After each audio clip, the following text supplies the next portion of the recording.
السلام علیکم ټولو مرګرو ته مرګرو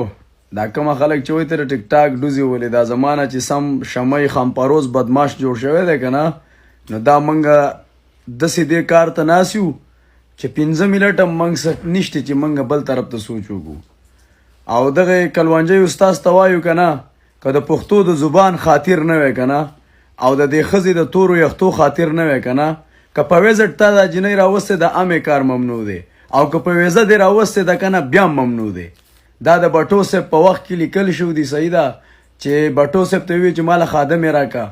نو د دې ځای باچا په وخت کې چې کوم موجود و که نه هغه ته په جواب کې څه وی چې تی سهار راکوه مال او ماښام به دله واپس رالیږم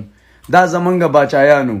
نن زمونږ د پښتون په زبان کې وروره داسې ناموس را بې ناموسه سړی را پیدا شوی دی چې ناموس نه پیژني که د دغې ناموس خبره نه وی که نه نو د سرزورۍ خبرې مه کوئ په 2 منټه کې بیا به دغه پښتنی موږ چې دا صبر کړی موږ خپلو پښتنو ته وایو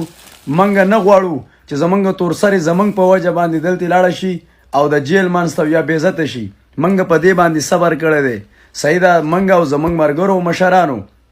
بقایا دې سړي دا 1 منټ هم سوچ نه دی کړی دا ځان ته سالار وایي پردی لورې راوستې ده او بې قانونه پې په هوټل کې کار کوي که اوس پې د حکومت د بلدیه چاپه راله نو دا ښځه به یې توچته کړي او دقلته به بیا دغه شانتې ښکته کړي سر ولاړي خو خلک به بیا ټوله دنیا به وایي چې دغه شانتې یوه پاکستانۍ هوټل ته راغلی و ګیره کړه ویې وړی پیغور به غونډ پښتون ته ساز کي په ده کې حیا نشتي او نه پکې حیا پاتې ده خو په من کې حیا شته چې دا کومه لږه ډېره زمونږ حیا پاتې ده چې دا بحال پاتې شي نو په دغه وجه موږ صبر وکړو او مشرانو دا خبره راوړله او اخرنۍ په دې کرښه ده چې کوم مشران دي و چې د عمرې نه راشي موږ به وله د رخصتي سامان مامان اخلو او رخصتو به بقایا که اوس یو سړی وایي چې تاسو